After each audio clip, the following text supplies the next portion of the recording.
Bonjour à toutes et à tous, ravie de vous retrouver aujourd'hui pour une histoire de vie, une nouvelle histoire de résilience comme on les aime sur cette chaîne, un partage pour l'espoir.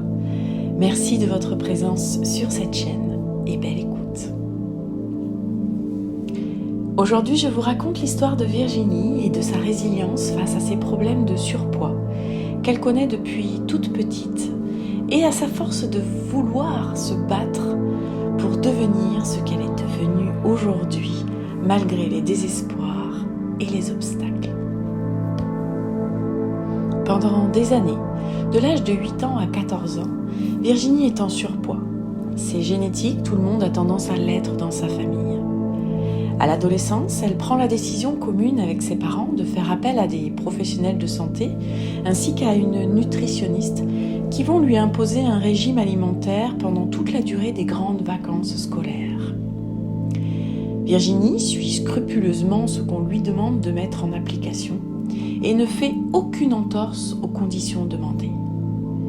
Le résultat est surréaliste, elle perd quasiment 10 kilos en 2 mois. De retour au collège, transformée, ses copines n'en reviennent pas et lui manifestent leur fierté et leur soutien. Au fil des semaines, elle continue à conserver ce mode d'alimentation équilibré, ce qui génère chez elle une grande satisfaction et une adoration pour son corps et son apparence. Elle aime désormais vraiment, véritablement, ce corps. Les années passent et Virginie vit sa première grossesse, accompagnée de son lot de frustration et d'envie incontrôlable de manger tout et n'importe quoi. Le résultat est désastreux. Virginie reprend 20 kilos en quelques mois. Tous les efforts fournis durant son adolescence se sont évaporés en quelques semaines et elle prend conscience que ses envies de nourriture pendant la grossesse n'étaient qu'une multitude d'excuses pour se faire plaisir. Un mal-être profond s'installe. Virginie se tait, fait bonne figure, mais au fond d'elle, elle souffre de son apparence. Puis un jour, elle se pose des questions au sujet de sa santé. Les problèmes commencent à arriver, le mal se fait réellement ressentir. Virginie a le déclic. Elle sait qu'il faut agir vite avant que ses problèmes s'aggravent. Car aujourd'hui, elle n'est plus seule. Elle a un enfant. Elle commence donc un second rééquilibrage alimentaire qui fonctionne plutôt bien et rapidement.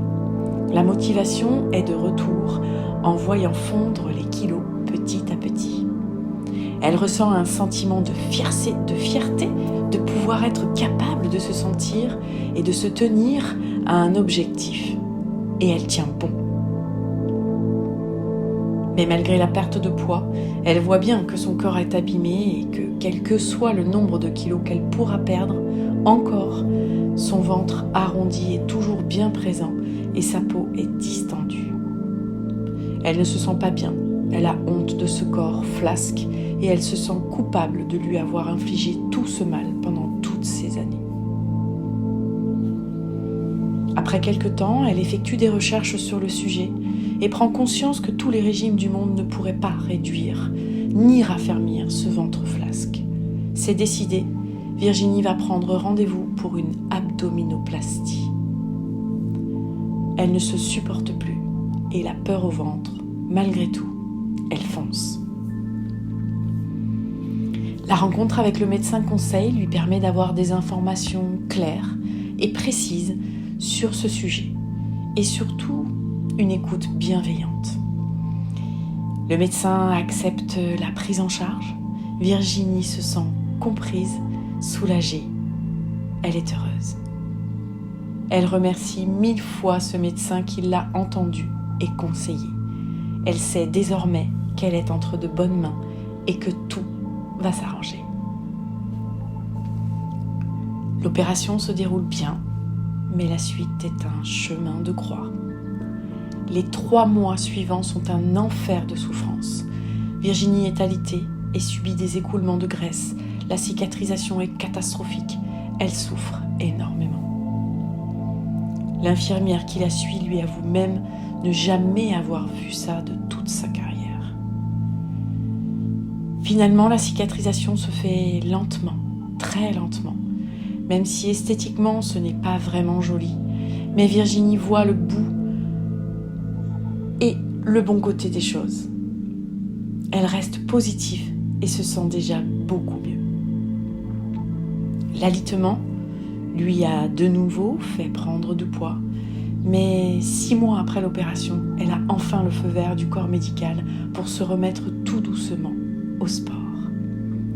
Elle est plus déterminée que jamais pour ne pas revivre et replonger dans les travers du passé qui pourraient la mener de nouveau à vivre dans un corps qui la dégoûtait et subir de nombreux problèmes de santé. Alors, à la force de son mental, tout doucement, elle se remet à faire des exercices à la maison, en visionnant des vidéos sur YouTube, puis elle investit dans un vélo elliptique.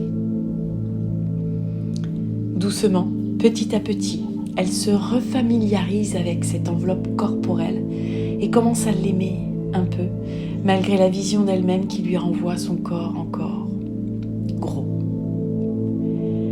Les beaux jours arrivent et la météo est de nouveau propice à ressortir les baskets. Virginie sort marcher régulièrement, puis se met à courir 20 minutes, puis 40 minutes. Oui, elle peut le faire. Elle qui détestait tous les sports de cardio, elle peut désormais courir 1 heure. Plus rien ne l'arrête. Elle est tellement fière de ce qu'elle est finalement capable d'accomplir. Elle a découvert ce que les shoots d'endorphines peuvent générer d'incroyable en elle. Lui vient ensuite l'idée de s'inscrire à la salle de sport. Elle s'y rend 2 fois par jour, une vraie drogue, presque une addiction. Elle court le matin et se familiarise de plus en plus avec les machines de salle de sport pour compléter son cardio, avec des exercices qu'elle s'impose sans vraiment savoir s'ils sont bénéfiques et s'ils sont bien exécutés. Elle décide donc de se faire accompagner par un coach professionnel en se disant que ce sera la meilleure solution en complément d'un bon équilibrage alimentaire. Elle suit donc à la lettre le programme déterminé par le coach. Mais une fois de plus, ses bonnes initiatives et sa motivation sans faille vont de nouveau être déstabilisées par des problèmes de santé dont le coach ne tiendra même pas compte. Elle met donc tout cela entre parenthèses pour prendre soin de sa santé et se rétablir. Mais comme la vie est bien faite, elle fait la rencontre d'une coach qui lui établit un programme bien défini en fonction de ses besoins du moment et qu'elle réadapte toutes les deux en fonction de ses propres besoins. Malgré la fatigue qui s'est installée, Virginie continue d'avancer sur son chemin avec courage et même de prendre du plaisir dans ce nouveau challenge avec l'aide de sa coach à ses côtés qui la booste lorsque c'est nécessaire. Aujourd'hui, elle a stabilisé son poids tout en sachant se faire plaisir de temps en temps au niveau de la nourriture, car Virginie reste avant tout une épicurienne qui aime manger et surtout qui aime la vie. Durant ce parcours, Virginie a rencontré de belles personnes qui la boostent chaque jour. Certains sont même devenus des amis et c'est en cela qu'elle trouve aujourd'hui la force et le courage d'avancer grâce au soutien qu'elle reçoit. Cela a également renforcé et modifié ses schémas de pensée face aux événements de la vie. Elle se sent désormais plus sereine et tolérante et prend la vie du bon côté chaque jour sans trop penser au lendemain. Ce qui doit venir à elle viendra à elle. Virginie a le projet de s'inscrire à une petite compétition qui sera pour elle l'accomplissement de tous ses efforts et pourra ainsi clôturer dignement ce long combat. Elle sait qu'elle est définitivement bien accompagnée pour aller au bout de ses propres envies et atteindre la victoire. Sa victoire. Le conseil de Virginie. Tous mes efforts m'ont permis d'atteindre un bien-être personnel. Tout ce que j'ai fait, je l'ai fait uniquement pour moi et non pour ressembler à la meilleure des influenceuses des réseaux sociaux. N'abandonnez jamais votre but, malgré les désespoirs et les épreuves. Faites toujours ce qui est bon pour vous, car le principal est d'être bien dans sa tête et dans son corps.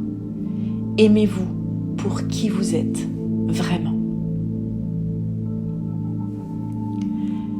C'était le témoignage de Virginie. Merci infiniment à elle de m'avoir permis de conter son expérience que je trouve incroyable et remplie d'humilité, de force et de courage. Elle est un bel exemple de résilience parfaite qui permet de comprendre que rien n'est jamais acquis et que le résultat est toujours positif lorsqu'on a foi en ce pourquoi on se bat. Une nouvelle alchimiste entre dans la communauté de vie. J'espère que cette histoire vous aura plu et qu'elle aura résonné en vous pour vous donner la force d'aller toujours plus loin. Si c'est le cas, merci de partager ou de liker et de vous abonner pour de nouvelles histoires d'alchimistes. Et vous, quel alchimiste êtes-vous ?